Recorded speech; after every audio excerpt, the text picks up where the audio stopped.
மருத்துவமா இருந்தாலும் அது வந்து முதல்ல நம்மளை காப்பாத்திட்டு நம்ம குடும்பத்தையும் காப்பாத்தணும். அதுக்காக தான் ஃபர்ஸ்ட் அதை படிக்கிறதே. அதனால தயவு செஞ்சு எல்லாருமே வந்து முடிஞ்ச அளவுக்கு உங்க லைஃப்ல பிராக்டிஸ்க்கு கொண்டு வாங்க. இது எல்லாம் எதுவுமே கஷ்டமான விஷயமே கிடையாது. உங்களுடைய ஆரோக்கியம் மற்றும் உங்களுடைய குடும்பத்தினுடைய ஆரோக்கியம் தான் உங்களுக்கு பிரியாரிட்டியா இருக்கணும். சரிங்களா? சோ இன்னைக்கு பார்க்க போற சாப்டர் வந்து நான் கம்யூனிகபிள் டிசீசஸ், NCD அப்படின்னு சொல்லிட்டு காமனா சொல்லுவோம். இந்த நான் கம்யூனிகபிள் டிசீசஸ் அப்படின்னா அந்த வேர்டுலயே கொடுத்திருக்காங்க பாத்தீங்களா?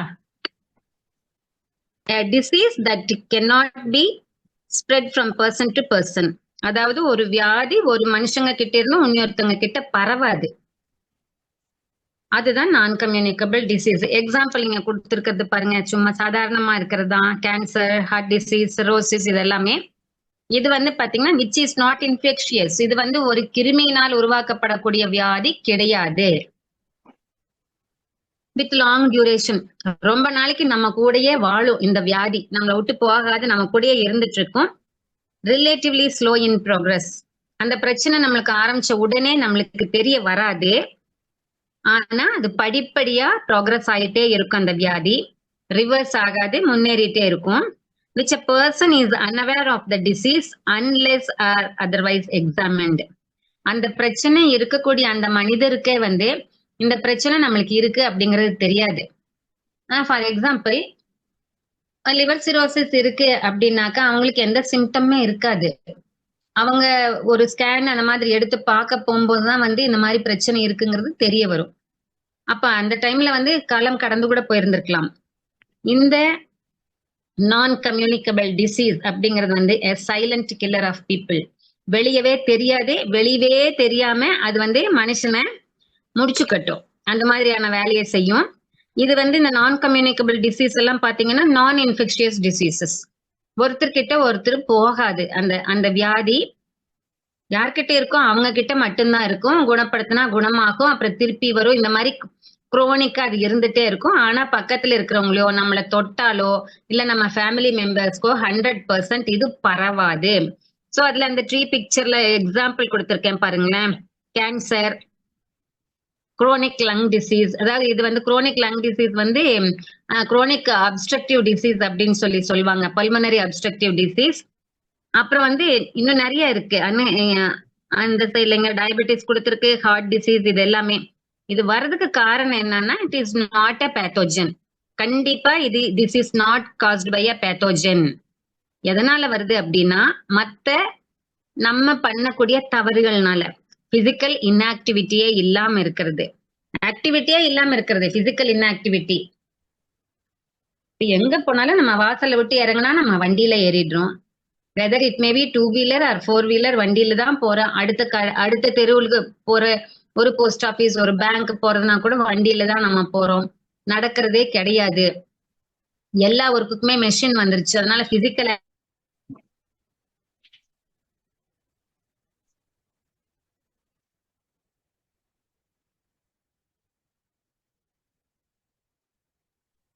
மேம் வாய்ஸ் பிரேக் ஆகுது மேம். வாய்ஸ் வரல மேம்.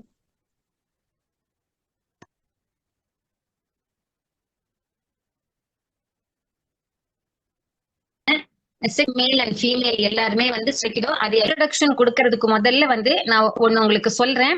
என்ன அப்படின்னா நம்ம இந்த பாடங்கள்ல படிக்கிறது எல்லாமே வந்து உங்களுடைய ஒரு அவேர்னஸ்க்காக, பயப்படுறதுக்காக கிடையாது.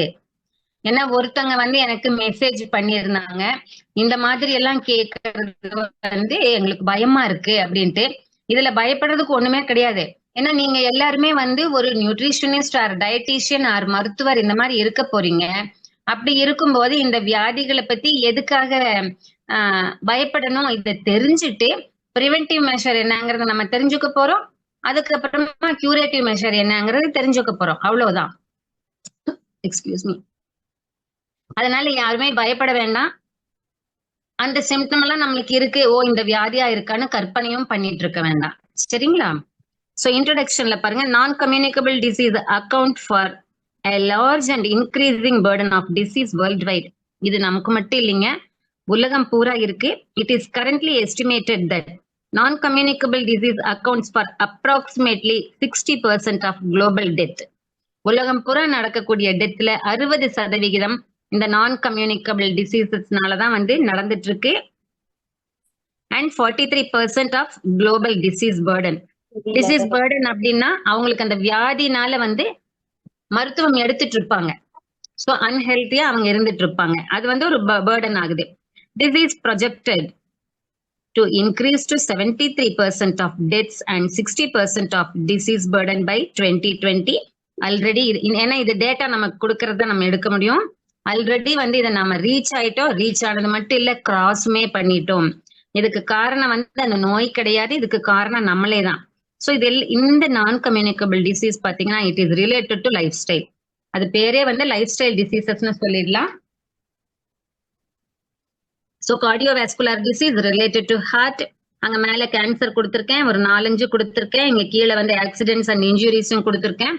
ஆக்சிடென்ட் அண்ட் இன்ஜுரிஸ்மே வந்து உங்களுக்கு நான் கம்யூனிகபிள். அதனால வரக்கூடிய டெம்பரரி ப்ராப்ளமா இருந்தாலும் சரி, பெர்மனன்ட் ப்ராப்ளமா இருந்தாலும் சரி, அது அடுத்தவங்களுக்கு பரவாது. இது நம்ம லைஃப் ஸ்டைல்னால, நம்ம சொபிஸ்டிகேட்டட் லைஃபுக்கு போகும்போது நம்ம பயன்படுத்தக்கூடிய பொருள்கள்னால வரக்கூடிய பிரச்சனை அது. இப்ப நான் கம்யூனிகபிள் டிசீசஸோட ஃபியூ எக்ஸாம்பிள்ஸ் கொடுத்துருக்க பாருங்க. Hyper tension. இன்னைக்கு பிபி எல்லாருக்குமே இருக்கு இல்லைங்களா? பிபி மருந்து சாப்பிடாதவங்க ரொம்ப குறைவு. அதுக்கப்புறம் கொரோனரி ஹார்ட் டிசீஸ், அதாவது கார்டியாக் ப்ராப்ளம். டயபெட்டிஸ், சர்க்கரை வியாதி. ஸ்ட்ரோக். ஸ்ட்ரோக்குங்கிறது வந்து மூளைக்கு செல்லக்கூடிய ரத்த ஓட்டம் தடைப்படுறது. மெலிக்னன்சிஸ். மெலிக்னன்சினா any kind of cancer. Obesity. ஒபிசிட்டினா உங்களுக்கு தெரியும் இல்லைங்களா? உடல் பருமனா இருக்கிறது. பிளைண்ட்னஸ், பார்வை குறைபாடு.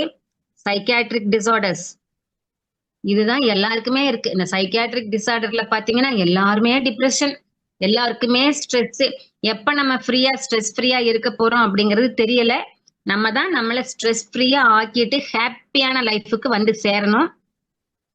ஏன்னா உலகத்துல பலருக்கும் கிடைக்காத விஷயங்கள் நம்ம கிட்ட இருக்கும். அதை பார்த்து நம்ம சந்தோஷம் ஆயிக்கணும். இதுக்கு ரிஸ்க் ஃபேக்டர்ஸ் என்னன்னு பாத்தீங்கன்னா, பயாலஜிக்கல் ரிஸ்க் ஃபேக்டர் வந்து ஓவர் வெயிட் அண்ட் ஒபிசிட்டி. பின்னால ஒண்ணுன்னா இன்னைக்கு ஸ்லைட்ஸ் கொஞ்சம் அதிகமா இருக்கு, இருந்தாலும் உங்களுக்கு தெளிவா சொல்லணும்ன்றனாலதான் அதை நான் அப்படி ப்ரிப்பேர் பண்ணியிருக்கேன். ஒபிசிட்டி பத்தி எல்லாம் தனித்தனியா பார்க்க போறோம். ஓவர் வெயிட் எப்பவுமே ஆபத்தானது. ரெய்ஸ்டு பிளட் பிரஷர், ரொம்ப அளவுக்கு அதிகமான பிபி. ரெய்ஸ்டு பிளட் குளுக்கோஸ், கட்டுக்கு அடங்காத blood glucose. Abnormal blood lipids and it's, அதாவது இது என்ன அப்படின்னா டோட்டல் கொலஸ்ட்ரால் ரொம்ப அதிகமா போறது, அதாவது அளவுக்கு அதிகமா போறது. அதர் ரிஸ்க் ஃபேக்டர் பாத்தீங்கன்னா failure to obtain preventive services. preventive services நிறைய இருக்குங்க நம்மளுக்கு, அதையும் நம்ம பின்னால பார்ப்போம். அதை வந்து நம்ம அவைல் பண்ணிக்காம இருக்கிறது.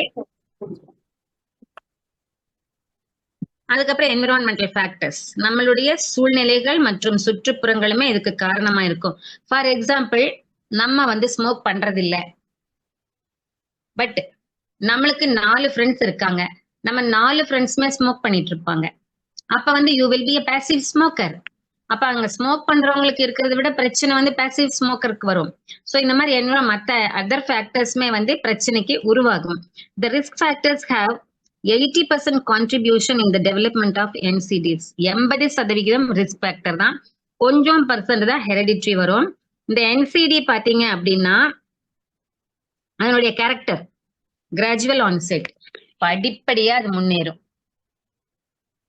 எப்படி நம்மளுக்கு இன்னைக்கு காய்ச்சல் வந்துருச்சு, இல்ல இன்னைக்கு வேற ஏதாவது நமக்கு பிடிக்காத ஆகாத ஒரு ஃபுட்டு சாப்பிட்டோம்னா கொஞ்ச நேரத்துல வயிறு வலிக்கும், அந்த மாதிரி இருக்காது. இது அந்த பிரச்சனை உள்ள இருக்கிறது படிப்படியா மேல ஏறிட்டே வந்துட்டு இருக்கும்.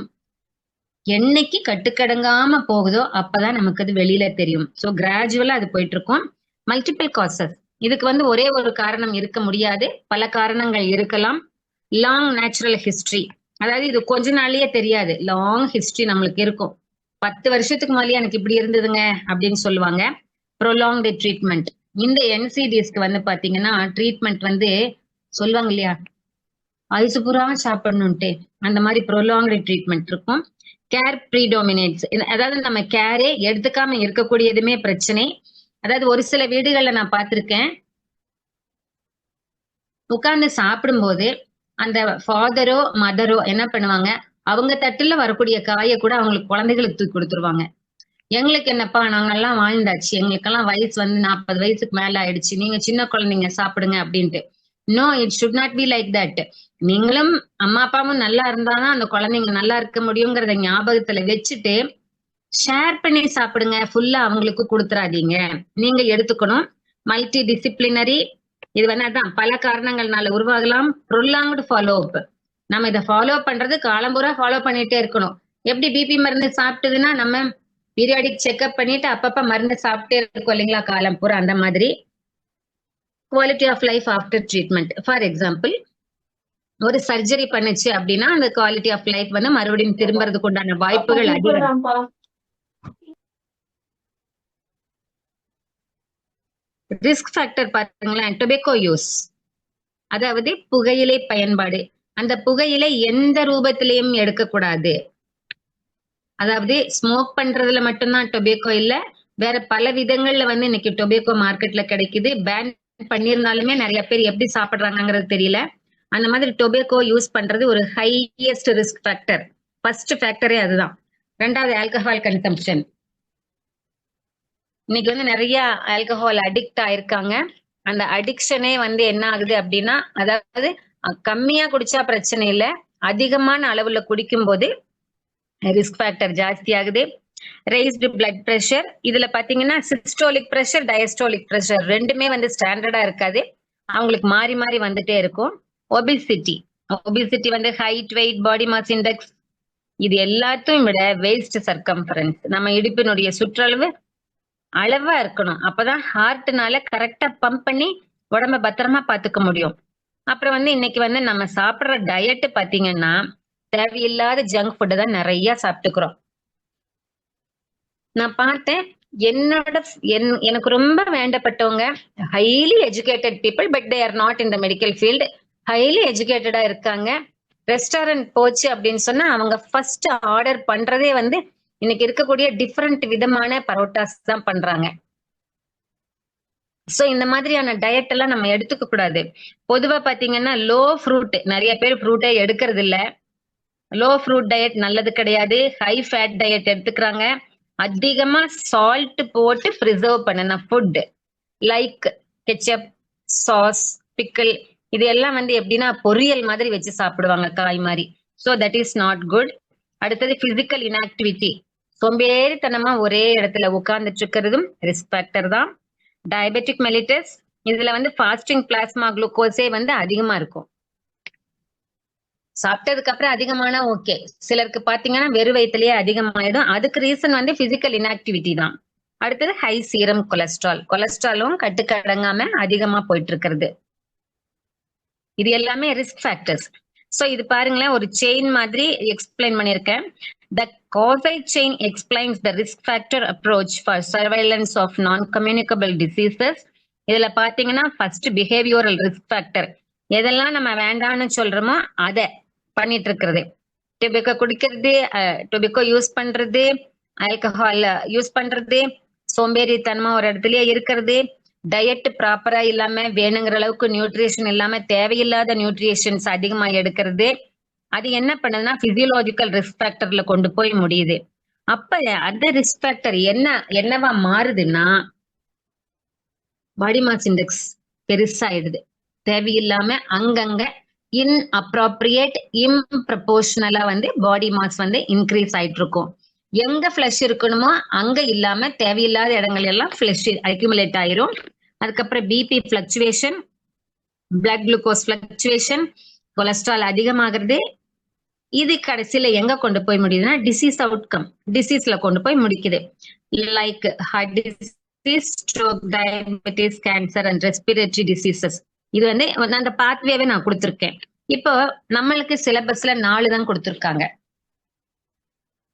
Obesity, coronary artery disease, diabetes mellitus and then cancer, இந்த 4 கொடுத்துருக்காங்க. அதுக்கு தகுந்த மாதிரி நான் போட்டிருக்கேன்.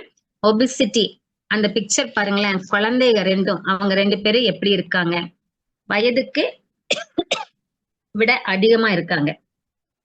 அதாவது ஒரு சிலர் சொல்லி கேள்விப்பட்டிருக்கேன், குழந்தைங்கன்னா பிளம்பியா குண்டா கொழு கொழு கொழுன்னு இருக்கணும், அதுதான் வந்து அழகான குழந்தைக்கு அர்த்தம் அப்படின்னு சொல்லுவாங்க. It is not true, it is not the reality. குழந்தை ஹெல்த்தியா தான் இருக்கணும், எந்த பிரச்சனையும் இருக்கக்கூடாது. ஒபிசா இருந்ததுன்னா அந்த குழந்தைக்கு சின்ன வயசுல இருந்தே லங் ப்ராப்ளம், மத்த தேவையில்லாத ப்ராப்ளம்ஸ் எல்லாம் வர ஆரம்பிச்சிடும். இந்த நான் கம்யூனிகபிள் டிசீசஸ்க்கு one of the foremost important factor என்னன்னு பாத்தீங்கன்னா ஒபிசிட்டி தான். So obesity as a major risk factor. இதுல பாத்தீங்கன்னா ரொம்ப ரொம்ப மேஜரான ரிஸ்க் ஃபேக்டர் வந்து ஒபிசிட்டி தான். அதனாலதான் வந்து எக்ஸசைஸ் பண்ணுங்க, வாக்கிங் போங்க, ஸ்கிப்பிங் பண்ணுங்க, ஸ்விம்மிங் போங்க, ஜம்ப் பண்ணுங்க, என்னென்னமோ சொல்றது. யாருமே அதை பண்றது கிடையாது. நாளைக்கு இருந்து எல்லாருமே அதை பண்ண ஆரம்பிச்சிருங்க. பிசிக்கல் ஆக்டிவிட்டி கொடுங்க. உங்களோட பாடி வந்து உங்களுக்கு வெயிட் ஜாஸ்தியா தோணுது உங்களுக்கு அப்படின்னாலே that is a form of obese. அதனால எக்ஸசைஸ் பண்ணி ஃபிட்டா வைங்க நீங்க. அதுக்காக I am not recommending you my friends to go to gym. அங்க போங்க நல்லா சொல்லல. வீட்லயே நிறைய எக்ஸசைஸ் பண்ணலாம். டைம் சேவ் பண்ணுங்க, காசு சேவ் பண்ணுங்க, எல்லாத்தையும் சேவ் பண்ணி வீட்லயே பண்ணுங்க.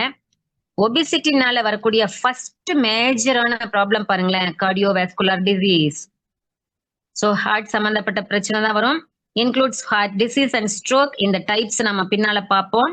தென் டைப் 2 டயபெட்டிஸ், அது வந்து ஒரு மெட்டபாலிக் டிசார்டர்.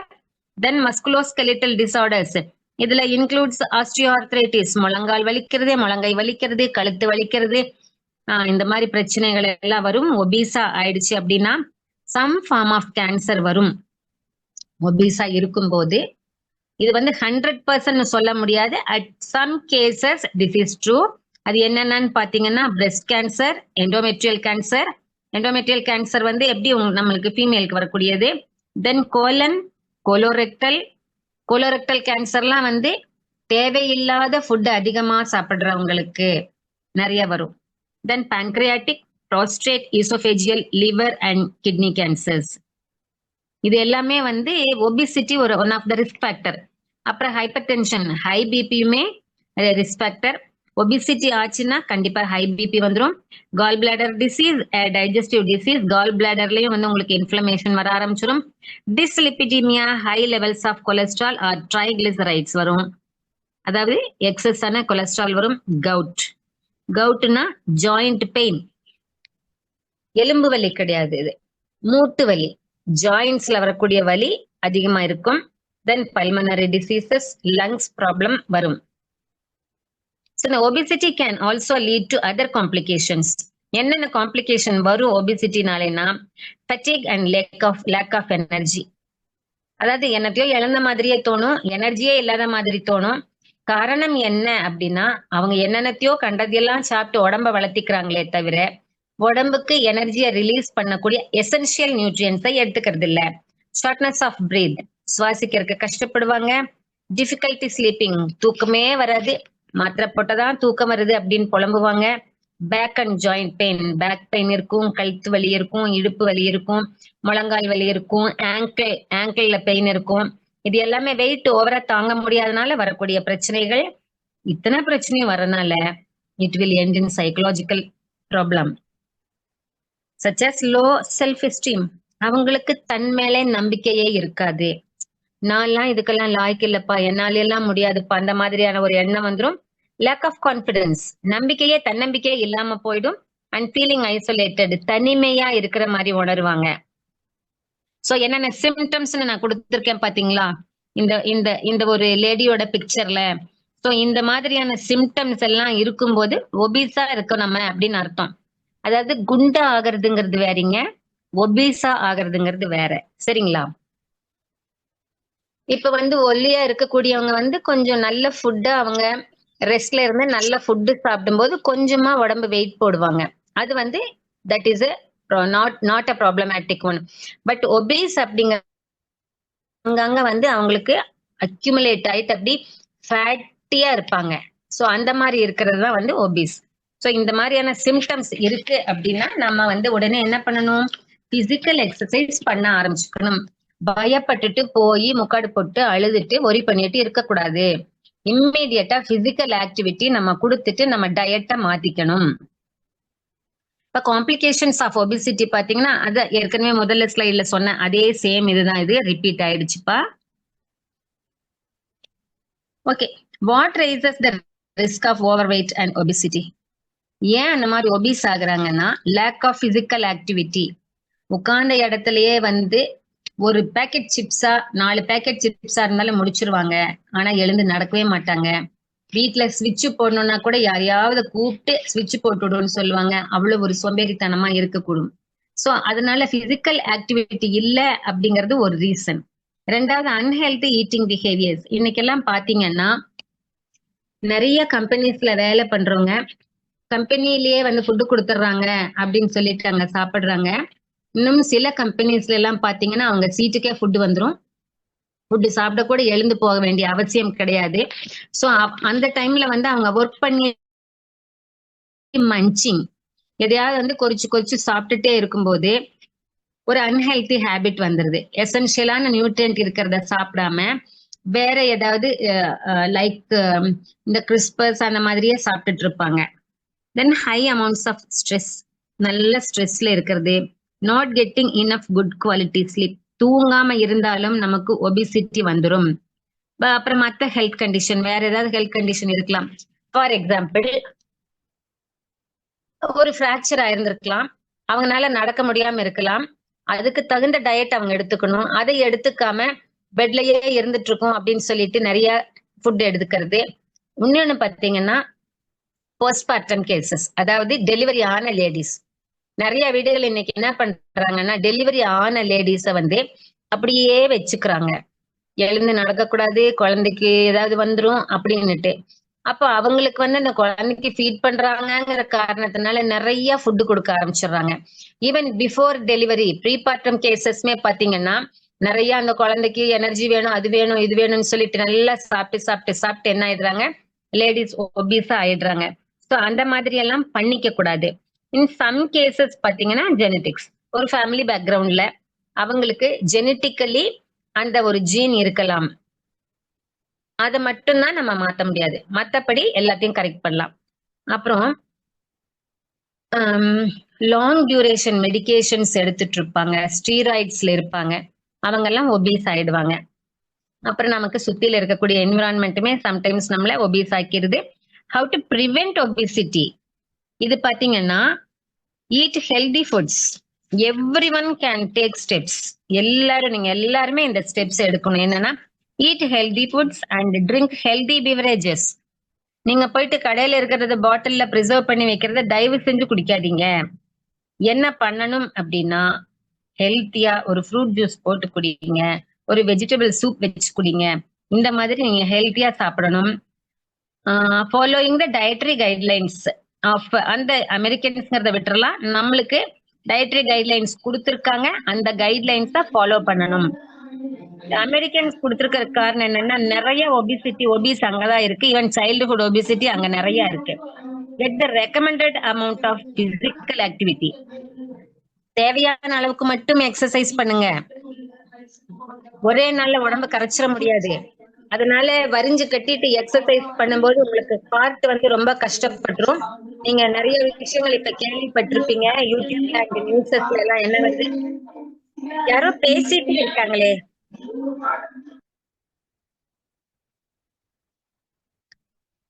சோ ஜிம்ல ஒர்க் அவுட் பண்ண சிலர்லாம் இறந்து போயிடுறாங்க. அது என்னன்னா அவங்க எக்ஸாஸ்ட் ஆயிருப்பாங்க பாடி, அதுக்கப்புறமா ஒர்க் அவுட் பண்ணுவாங்க. That is not a good one. நம்ம உடம்புக்கு எவ்வளவு தேவையோ ரெக்கமெண்டட் அளவு மட்டும்தான் நம்ம பண்ணணும். இப்ப சிட்டப்ஸ் போடணும் அப்படின்னா ஒரு 10 சிட்டப்ஸ் போடுங்க. இல்ல நான் இன்னைக்கு 100 தான் போட்டாவே அப்படின்னு சொன்னா உங்களுடைய சர்க்குலேட்டரி சிஸ்டம் அண்ட் ஹார்ட் எல்லாமே ரொம்ப கஷ்டப்படும். தேவையான அளவு தூங்குங்க. ரொம்ப தூக்கம் கெட்டுட்டு இருக்க வேண்டாம். என்ன ஒர்க் உங்களுக்கு இருந்தாலுமே as soon as possible அந்த ஒர்க்கை முடிச்சுட்டு தூங்குறதுக்கு பாருங்க. Manage stress. ஸ்ட்ரெஸ் நம்ம கிட்டயே வராம அண்ட விடாம பாத்துக்கோங்க. எல்லாருக்குமே ஸ்ட்ரெஸ் வரும். Each and every minute, each and every second is stressful தான், சரிங்களா? அதுல எந்த விதமான சந்தேகமுமே கிடையாது. ஆனா அந்த ஸ்ட்ரெஸ் நம்ம கிட்டயே வரக்கூடாது. அந்த அளவுக்கு நம்ம பாத்துக்கணும். Talk to a health care provider about whether weight is a health concern. முக்கியமா நம்மளுடைய பிசிஷியன் கிட்ட கண்டிப்பா கேட்டு தெரிஞ்சுக்கணும். என்ன பிரச்சனை வருது, எனக்கு இந்த மாதிரி உடம்புல இருக்கு, இது என்ன ஏது அப்படிங்கறத கட்டாயமா கேட்டு தெரிஞ்சுக்கணும். அப்பதான் வந்து நம்ம பாடியை வந்து மெயின்டைன் பண்ணிக்க முடியும். How to remove obesity. நம்ம ஒபிஸ் ஆயிட்டோம், அப்புறம் என்ன பண்றது? Reducing calories and practising healthier eating habits. அதாவது அந்த கேலரிஸ பார்த்து தேவையில்லாத கேலரிஸ் வந்து நம்ம எடுத்துக்க கூடாது. அதுக்கப்புறம் ஹெல்த்தியான ஃபுட் ஹேபிட், ஈட்டிங் ஹேபிட்டை வந்து நம்ம கொண்டு வந்துடணும். Are key to overcoming obesity. இந்த 2 தான் நம்மளுக்கு ஹெல்ப் பண்ணும். தயவு செஞ்சு ஒல்லி ஆகிறதுக்கு, உடம்பு இழைக்கிறதுக்கு, பாடி மெயின்டைன் பண்றதுக்கு மெடிசின் இருக்கு, எங்க கிட்ட ட்ரிங்க் இருக்கு, அது இருக்கு, இது இருக்குன்னு சொன்னா தயவு செஞ்சு நம்பி காசை கொடுத்து ஏமாறாதீங்க. அந்த மாதிரி எந்த ட்ரிங்க்குமே இன்னைக்கு அபிஷியலா கிடையாது. அந்த மாதிரி சொல்லும் போதே நீங்க அந்த ட்ரிங்கை எடுக்கும் போதே definitely the people will get side effects which is not needed and it is unnecessary. பிரச்சனையில கொண்டு போய் அது முடியும். அதனால ஒபிசா இருக்கீங்க, உங்க உடம்பு கம்மியாகும், இதை குடிங்க, இதை சாப்பிடுங்கன்னு சொன்னா யாரும் அதை நம்பி பண்ணிராதீங்க. வீட்லயே கேலரிஸ் கம்மி பண்ணுங்க, எக்ஸசைஸ் பண்ணுங்க, ஹெல்தியான ஃபுட்டை மட்டும் you just take. although you may lose weight quickly at first, steady weight loss over the long term is considered the safest way to lose weight. சீக்கிரமா, அதாவது நார்த்ல சிலர் என்ன பண்ணுவாங்க, இன்க்ளூடிங் மை ஃப்ரெண்ட்ஸ், எப்ப பாரு உட்காந்துட்டு, இப்ப எங்களோட வேலையெல்லாம் பாத்தீங்கன்னு சொன்னா ஸ்ட்ரெஸ்ஃபுல்லான வேலை. பேஷண்ட்டை வந்து கேர் பண்ணிட்டு இருப்போம். அதே மாதிரி சீட்ல உட்காந்துட்டு இருப்போம். பேஷண்ட் ஒரு 10 பேஷண்ட் பார்க்கணும், 50 அப்படியே சாப்பிட்டுட்டு அங்கேயே அதே டேபிள்லயே உட்காந்து நம்ம பார்க்க வேண்டியிருக்கும். அந்த சிச்சுவேஷன்ல ஒபிஸ் ஆவாங்க. சோ இந்த மாதிரி என்னோட ஃப்ரெண்ட்ஸ் என்ன பண்ணுவாங்க, தசரா வருது பாத்தீங்களா, சரஸ்வதி பூஜை டைம், பூஜா ஹாலிடேஸ் டைம்ல பாத்தீங்கன்னா, பூஜா ஹாலிடேஸ் ஆரம்பிக்கிறதுக்கு ஒரு 15 நாளைக்கு முதல்ல ஜிம்முக்கு போயிருவாங்க. Heavy work out. எதுக்குன்னா, புது ட்ரெஸ் வந்து அங்க அப்ப ரொம்ப நல்ல பியூட்டிஃபுல்லான ட்ரெஸ் கிடைக்கும் நமக்கு பூஜா ஹாலிடேஸ் தசரா டைம்ல நார்த்ல. சோ அந்த அழகான ட்ரெஸ்ஸை வாங்கி போடுறதுக்குன்னு சொல்லிட்டு அப்படி போய் ஒர்க் அவுட் பண்ணுவாங்க. சோ இந்த மாதிரி ஒர்க் அவுட் பண்ணி அவசரமா உடம்ப குறைக்கிறது அப்படிங்கிறது வந்து it is not a healthy advice. அது நல்லது கிடையாது. நம்ம கிராஜுவலா தான் பாடி வெயிட்டை டிக்ரீஸ் பண்ணணும். டப்புன்னு உடம்பு வெயிட் குறைஞ்சது அப்படின்னா தோலெல்லாம் சுருங்கி போயிடும், ஏஜ் ஆன லுக் வந்துரும், மசில்ஸ் சாகிங் ஆக ஆரம்பிச்சிடும், அப்புறம் டயர்ட் ஆவாங்க. சம் பீப்புளுக்கு பாத்தீங்கன்னா ஹெர்னியா கூட வந்துடலாம். சோ அது எல்லாத்தையும் தவிர்க்கறதுக்கு படிப்படியா வெயிட் லாஸ் பண்ணிக்கணும். நம்ம பிசிக்கல் எக்ஸசைஸ் மாடரேட்டா பண்ணிட்டு, it is also the best way to keep weight off permanently. There is no best weight loss diet. இதுதான் உண்மை. வெயிட் லாஸ் டயட்னு எதுவும் கிடையாது. அளவா தேவையானதை மட்டும் சாப்பிட்டு பிசிக்கல் எக்ஸசைஸ் கொடுத்து என்ன பண்ணணும்னா பாடி வெயிட்டை வந்து எப்பவுமே மெயின்டைன் பண்ணிட்டு இருக்கணும். இதுல பாத்தீங்கன்னா, is obesity undernutrition? Yes, நிறைய அவங்க சாப்பிடுறாங்க, but they are undernourished. அதுதான் உண்மை. Obesity is caused by an energy imbalance. Energy வந்து இம்பேலன்ஸா இருக்கிறதுனாலதான் அங்க பிரச்சனையே உருவாகுது. Where you consume more calories than you use. நம்ம வந்து செலவு பண்ற கேலரிஸை விட அதிகமா சாப்பிடுறோம். அப்ப என்ன பண்ணும், அது பாடியில தான் அங்கங்க ஸ்டோர் ஆயிட்டு இருக்கும். அதனாலதான் வந்து அந்த ஃபேட்டினஸ் வருது. So this can happen when you eat too many high calorie foods like those high in fat and sugar and don't burn them off through physical activity. நம்ம நிறைய சாப்பிடுறோம், ஸ்வீட்டா சாப்பிடுறோம், ஸ்வீட் அண்ட் ட்ரிங்கா குடிக்கிறோம், நல்ல பொரிச்ச உணவுகளையே சாப்பிடுறோம், 3 வேளையும் நான்வெஜ் ஃபுட்டு சாப்பிடுறோம். அந்த மாதிரி இருக்கும்போது பிசிக்கல் ஆக்டிவிட்டி பண்ணி அதை பேர்ன் பண்ணிருச்சு அப்படின்னா பிரச்சனை இல்லை. இது வந்து நம்ம சாப்பிடுறத சாப்பிடுறோம், பட் அதை பேர்ன் பண்ணாம நம்ம பிசிக்கலா ஆக்டிவா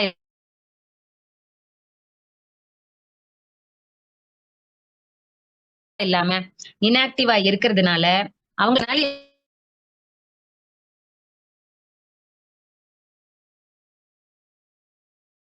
யூட்டிலைஸ் பண்ற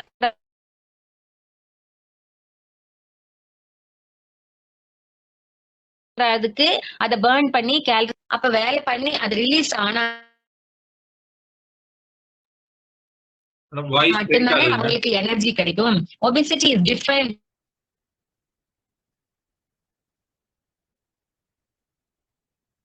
மேடம் வாய்ஸ் பிரேக் ஆகுதுங்க.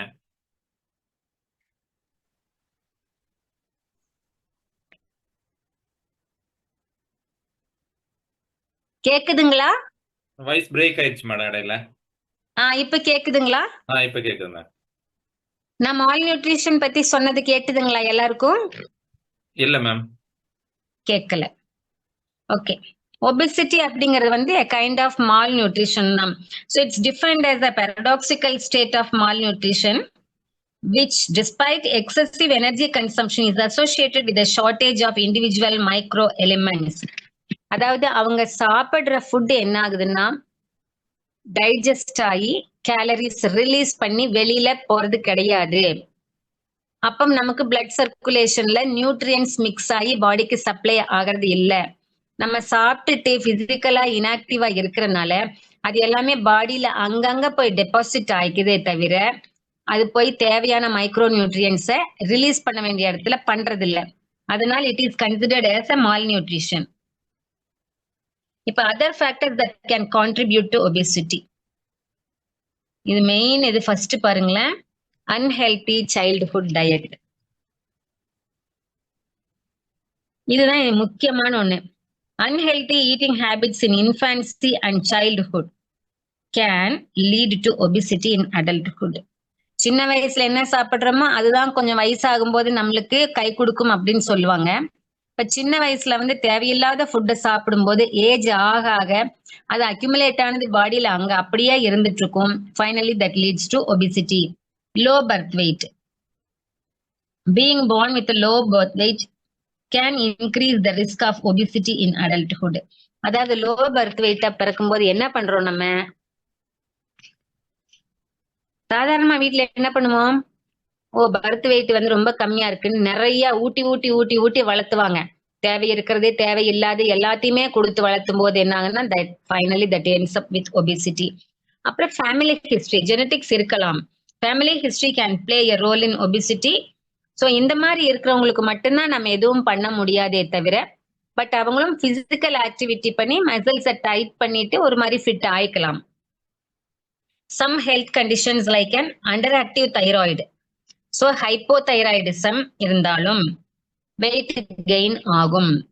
அது நீங்களே பார்த்துருக்கலாம். ஒரு சிலரை ஹைப்போதைராய்டிசம் தைராய்டுல இருக்கிறவங்க மாத்திரை சாப்பிட்டுட்டு இருப்பாங்க. அதர்வைஸ் வந்து அவங்களுக்கு பாடி வந்து பெருசா ஆயிடும். To reduce the risk of obesity நம்ம என்னெல்லாம் பண்ணலாம்னா you can reduce the intake of calories from fat and sugar. நம்ம கேலரிஸை இன்க்ரீஸ் பண்றதுக்கு நிறைய நெய், நிறைய வெண்ணெய், பட்டரு, அப்புறம் அந்த மாதிரி பொருள்கள் எல்லாம் நிறைய நம்ம சாப்பிடுவோம் சம்டைம்ஸ். அதை வந்து நம்ம அவாய்ட் பண்ணிக்கிறது நல்லது.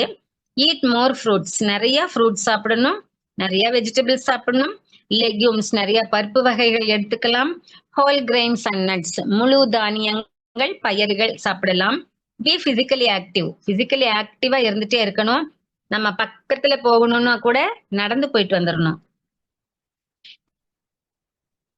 With children getting 60 minutes of activity per day and adults getting 150 minutes per week. இது வந்து ரொம்ப கம்மியா தான் கொடுத்துருக்காங்க. அதை தான் நான் உங்களுக்கு கொடுத்துருக்கேன். பட் ஐ ரெக்கமெண்ட் அடல்ட்ஸ் வந்து அவங்க வந்து ஒபீஸா இல்லாம இருந்தாங்க அப்படின்னா ஒரு நாளைக்கு 7000 அடி அளவுக்கு வந்து நடந்துட்டு வாங்க. Walking, just walking at a stretch 7000 feet நீங்க நடந்தீங்கன்னா உங்க உடம்பு அப்படி இறகு மாதிரி, அப்படி ரோஜா பூவோட பெட்டல் மாதிரி அப்படி லைட்டா ஒரு ரொம்ப லைட்டா நீங்க ஃபீல் பண்ணலாம். அப்ப வந்து எக்ஸஸா இருக்கிற எனர்ஜி அண்ட் கேலரிஸ் எல்லாம் பர்ன் அவுட் ஆகி ரிலீஸ் ஆயிடும். அதனால கொஞ்சம் பிசிக்கல் ஆக்டிவிட்டி கொடுங்க. Breast feed exclusively from birth to 6 months of age. இதுதான் இன்னைக்கு நிறைய பேர்கிட்ட ப்ராப்ளம் யங்ஸ்டர்ஸ் கிட்ட. யங் லேடிஸ் மேபி ஆபீஸ் கோயர்ஸாக இருக்கலாம், அதர்வைஸ் பியூட்டி கான்சியஸாக இருக்கலாம். என்னவா இருந்தாலுமே பிரெஸ்ட் ஃபீடிங்கை வந்து அவங்க ஸ்டாப் பண்ணும்போது that leads to obesity in the mother. அதனால கட்டாயமா வந்து பிரெஸ்ட் ஃபீடிங்க்கு என்கரேஜ் பண்ணுங்க. அடுத்தது பாத்தீங்கன்னா இம்பார்ட்டன்டான title coronary artery disease, types of heart disease என்னங்கிறதையுமே நம்ம இதுல பார்ப்போம். இந்த கொரோனரி ஆர்டரி டிசீஸ் வந்து one of the cardiovascular disease, அது தெரிஞ்சுக்கோங்க. Cardio refers to heart, vascular refers to blood vessels. So heart and blood வெசல்ல வரக்கூடிய என்ன ப்ராப்ளமா இருந்தாலும் தட் இஸ் கார்டியோவாஸ்குலர் டிசீஸ். அதுல ஒன்னொன்னா பின்னால நம்ம என்ன அப்படிங்கறத பார்க்க போறோம். ஸோ சிவிடி அப்படின்னு நம்ம சுருக்கமா சொல்லுவோம். It is a class of diseases that affect the heart and blood vessels. இது வெயின்ஸையும் அஃபெக்ட் பண்ணலாம், ஆர்டரிஸையும் அஃபெக்ட் பண்ணலாம். So CVD including heart disease and stroke is the world's leading cause of death, claiming 18.6 million lives. பாருங்க, 1-2 கிடையாது, 18.6 million lives ஒரு வருஷமும் இது each year எடுக்குது. 33% of all global death. இந்த cardiovascular problem தான் இதுக்கு காரணமா இருக்கு. இது லைஃப் ஸ்டைல் சேஞ்ச் பண்ணா கரெக்ட் ஆயிடும்.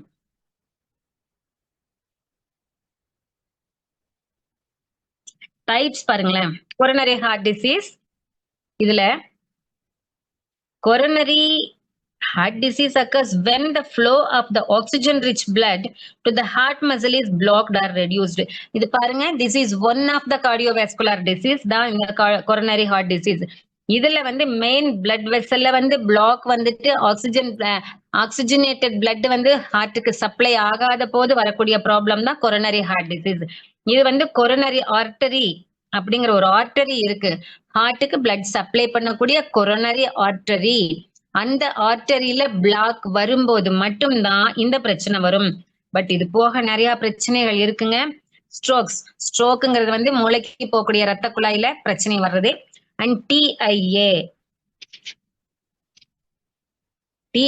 அப்படின்னா transient ischaemic attack, a type of heart attack. So இது வந்து a stroke is where the blood supply to part of the brain is cut off, which can cause brain damage and possibly death. கோமாக்கு போய் இறந்துருவாங்க. எப்பவுமே மூளைக்கு போகக்கூடிய blood supply வந்து நல்லா ப்ராப்பரா இருந்துட்டு இருக்கணும். ஏற்கனவே இதனாலதான் ஒரு வாட்டி நான் சொன்னது, டெய்லி ஆம்லா குடிக்கிறது அவ்வளவுக்கு நல்லது இல்லை அப்படின்னுட்டு. அப்புறம் peripheral arterial disease, aortic disease, இதெல்லாமே அடுத்தடுத்து நம்ம பார்க்க போறோம்ப்பா. பாருங்க, இந்த பிக்சர் கொடுத்திருக்கிறத பாருங்க, தெளிவா பாருங்க எல்லாரும். இதுல கொஞ்சம் மட்டும் தான் கொடுத்திருக்கேன் நானு. So types of heart disease பாத்தீங்கன்னா ஃபர்ஸ்ட்ல 2 பிக்சர் கொடுத்திருக்கிறது வந்து கார்டியாக் வால்வ்ல வரனால வரக்கூடிய பிரச்சனை.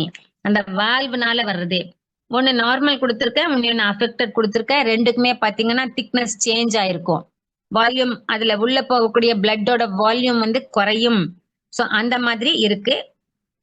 சம் பீப்புளுக்கு வந்து வால்வு சுருங்கி அந்த ஹோல்ஸ் மாதிரி ஓபன் ஆயிக்கும். அப்ப வந்து ப்ராப்பரான blood supply, oxygenated and deoxygenated blood exchange வந்து ப்ராப்பரா நடக்காது. அடுத்தது அனியூரிசம். அனியூரிசம் அப்படின்னா லப்டப் லப்டப் அந்த மாதிரி போயிட்டு இருக்கிறது தவிர வேற விதமான சத்தங்களுமே வர ஆரம்பிச்சிடும். கொரோனரி ஆர்டரி டிசீஸ், அந்த கொரோனரி ஆர்டரியில உள்ள பிளேக்ஸ் அப்படிங்கறதே ஃபார்ம் ஆயிடும். அந்த பிளேக்ஸ் அப்படிங்கிறது தான் அடைப்புகள் அப்படின்னு நம்ம சொல்றோம். இந்த பிளேக்ஸ் வந்து it is because of high cholesterol as well as minerals, excessive minerals. அடுத்தது பாருங்க, கார்டியாக் அரித்மியா. அந்த அனியூரிசம் மாதிரியே தான் கார்டியாக் அரித்மியா வந்து உங்களுக்கு சத்தம் தன்ன போல அப்படி ஒரு ட்ரெயின் என்ஜின் ஓடுற மாதிரியே எக்ஸ்பிளைனே பண்ண முடியாது. இந்த லப்டப்புங்கிற சத்தமே வந்து ப்ராப்பரா இருக்காது. அந்த மாதிரி வந்து என்ன சொல்றது, அதனுடைய அரித்மியா, ரித்தம்னா அந்த ரெகுலரா இருக்கக்கூடியது. அரித்மியா அந்த ரெகுலரா இல்லாம அதுக்கு உள்ள இருக்கக்கூடிய அந்த ஒரு எலக்ட்ரிக்கல் சப்ளை இருக்கும் இல்லைங்களா, நேச்சுரல் எலக்ட்ரிக்கல் சப்ளை ஒரு பண்டில் இருக்கும் நம்மளுக்கு அங்க. அந்த பண்டில்ல இருந்து எலக்ட்ரிக் எனர்ஜி வந்து கிரியேட் ஆகி அந்த ஹார்ட்டுக்கு ஃபுல்லா போயிட்டு அந்த ஹார்ட்டை ஃபங்க்ஷன் பண்ண வைக்குது. அதுல ப்ராப்ளம் வந்துருச்சு அப்படின்னாதான் இன்னைக்கு வந்து பேஸ் மேக்கர் அந்த மாதிரி எல்லாம் வைக்கிறாங்க. சோ அது வைக்கிறதுக்கு முதல்ல வந்து பாத்தீங்கன்னா அரித்மியா தான் இருக்கும், கார்டியாக் அரித்மியா. அடுத்தது ஹார்ட் ஃபெயிலியர். பல காரணங்கள்னால ஹார்ட் ஃபங்க்ஷனே வந்து பாதிக்கப்பட்டுரும். ஒன்னு கார்டியோமயோபதி. கார்டியோனா ஹார்ட் எல்லாருக்கும் தெரியும். மயோ அப்படின்னா மசில். அந்த ஹார்ட் உருவாகி இருக்கக்கூடிய மசில்ல வந்து வலி வந்துரும். அந்த மசில் பெயின் வரும். பல காரணங்கள்னால வரும். இந்த கார்டியோமயோபதி நிறைய டென்ஷன் ஆயிட்டே இருக்கிறவங்க, நிறைய கத்திட்டே இருப்பாங்க இல்லையா, கோவப்பட்டு, அவங்களுக்கெல்லாம் வரக்கூடிய வாய்ப்புகள் அதிகம். அதனால யாருமே வீட்டுல குறும்பு பண்ணாலோ திட்டாதீங்க. ஹஸ்பண்ட் அண்ட் ஒய்ஃப் சண்டை போடாதீங்க. அண்ணா அக்கா தங்கச்சி, அண்ணா தம்பி சண்டை போட்டுக்காதீங்க. ஹார்ட் பாவம், ஹார்ட் ரொம்ப கஷ்டப்படும். ஏன்னா அது ஒரு குட்டியான பொருள் நம்ம பாடியில. அடுத்தது பாத்தீங்கன்னா பெரிகார்டைட்டிஸ். ஹார்ட்டை சுத்தி பெரிகார்டியம் அப்படின்னு சொல்லிட்டு ஒரே பார்ட் இருக்கு, like a membranous part.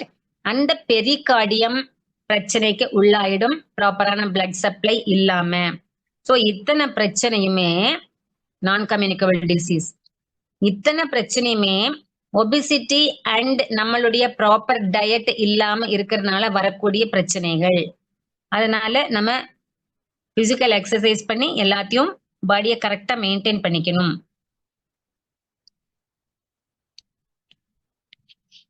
So CVD are present in many forms. நிறைய forms இருக்கு நம்ம இப்ப படத்துல பார்த்த மாதிரி, and have different categories and include, இதுல கொஞ்சமா தான் நம்ம இது கொடுத்திருக்கோம். Hypertension, coronary heart disease, cerebrovascular disease. Cerebrovascular disease அப்படிங்கறதா வந்து நம்ம ஸ்ட்ரோக்னு சொல்றோம். Cerebro refers to brain. Vascular refers to blood vessel. So cerebrovascular disease அது வந்து மூளையை பாதிக்கக்கூடியது. பெரிஃபரல் வாஸ்குலர் டிசீஸ், அதாவது நம்ம இப்ப நிறைய பேருக்கு பாக்குறோம் பாத்தீங்களா, என்ன அது பேருனா varicose vein. Varicose vein is a type of peripheral vascular disease. Heart failure, heart function மாறி போயிடும். Rheumatic heart disease, rheumatoid arthritis இருக்கிறவங்களும், ருமட்டாய்டு ஃபேக்டர் அதிகமா இருக்கிறவங்களுக்கும் ஹார்ட் டிசீஸ் வரும். That is known as rheumatic heart disease. Congenital heart disease, இது வந்து பிறப்பிலேயே வரும். கன்ஜெனிட்டல், பிறக்கும் போதே இருதயத்தினுடைய ப்ராப்ளம், இருதய குறைபாடுகள்னால பிறப்பாங்க சிலரு. கார்டியோமயோபதிஸ், அந்த ஹார்ட்டினுடைய மசில்ஸ்ல வரக்கூடிய வலிகள் அண்ட் இன்ஃப்ளமேஷன்ஸ் அண்ட் புண்ணுகள், காயங்கள். புண்ணு காயங்க எப்படி ஆகும் அப்படின்னு கேக்குறீங்களா? யார் போய் அதை அடிக்க போறாங்க, குத்த போறாங்கன்ட்டு? நம்ம டென்ஷன் ஆனா போதுங்க, பிளட் வெசல் வந்து பிளட் சப்ளை வந்து மாறுபடும், பிபி இன்க்ரீஸ் ஆகும். அப்படியே டப்புன்னு மெயின் ஆர்டரி வந்து ஹார்ட்ல வந்து அடிக்கும் அந்த பிளட்ட. அப்ப அந்த இடத்துல வந்து உங்களுக்கு காயமாகும், புண்ணாகும். இது வந்து ரொம்ப ஒரு ப்ராப்ளத்துல கொண்டு போய் முடியும்.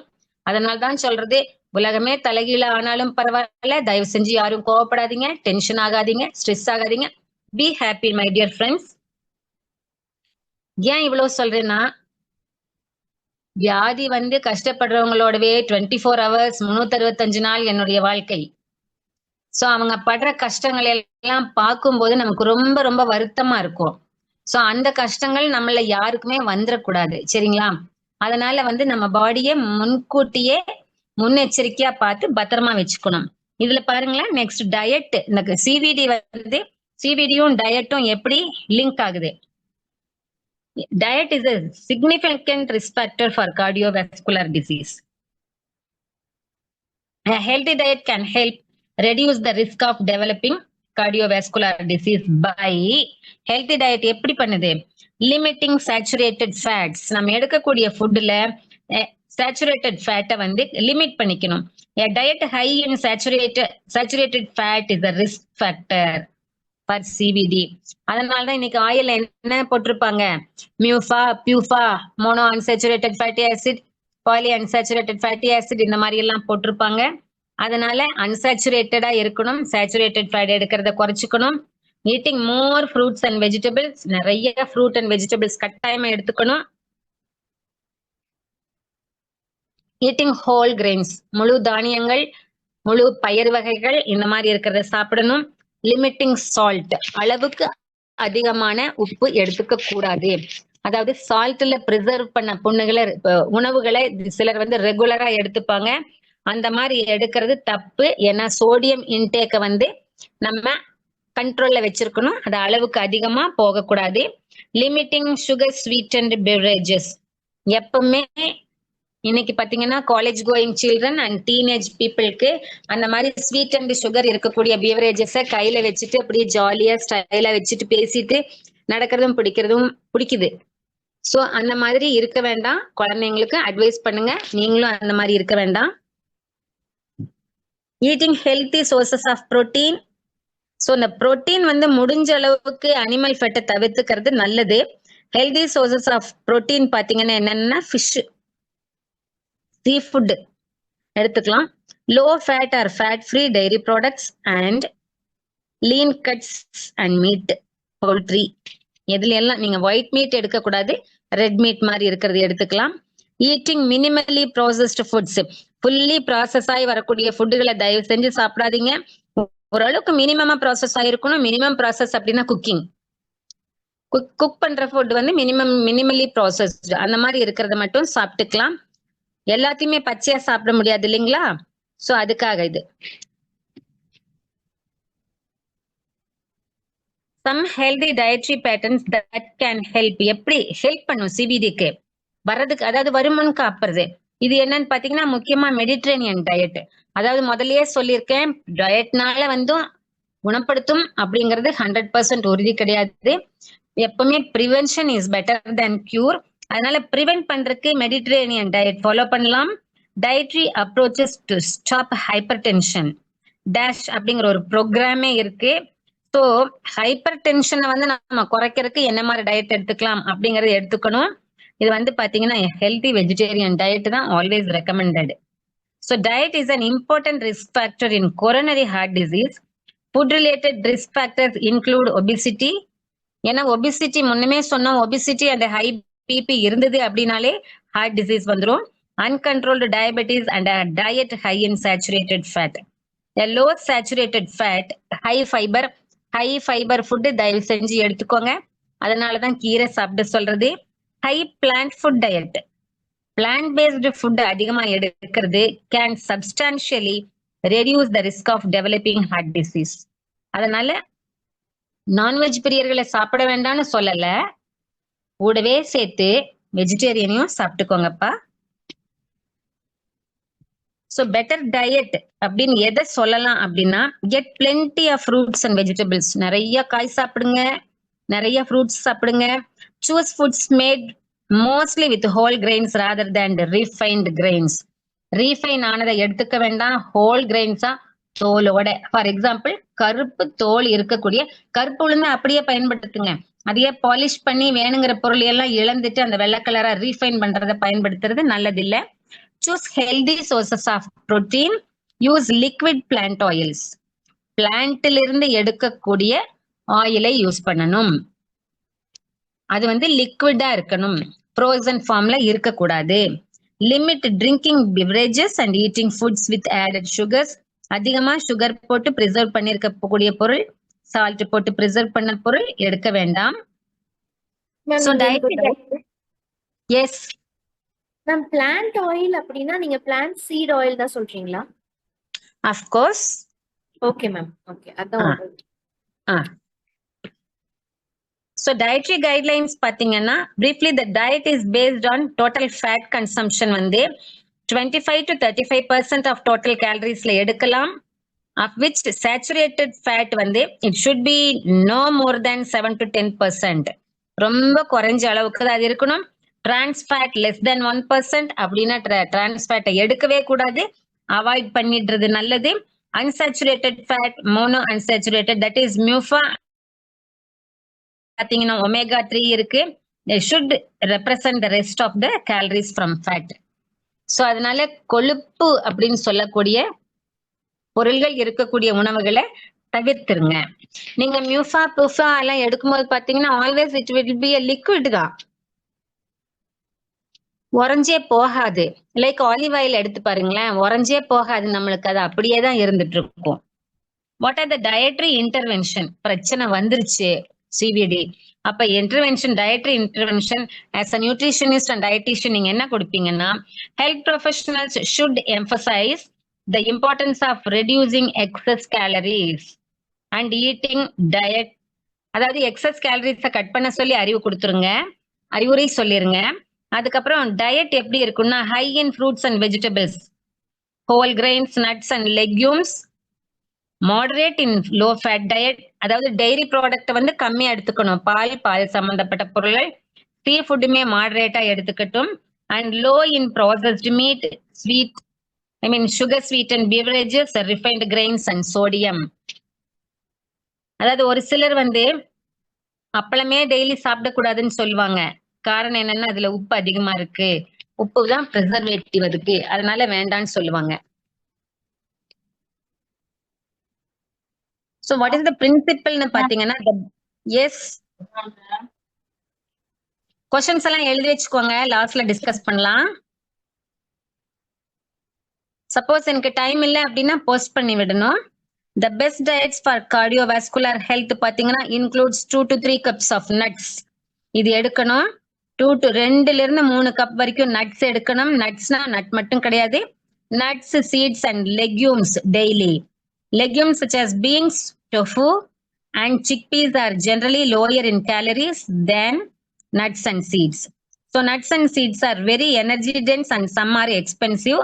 எக்ஸ்பென்சிவா இருந்தாலும் பரவாயில்ல, நம்ம போய் ஹாஸ்பிட்டல்ல படுத்துட்டு இருக்கிறதுக்கு இதை வாங்கி சாப்பிடலாம். ஸோ ஹார்ட்ல ப்ராப்ளம் வருது அப்படிங்கிறதுக்கு வார்னிங்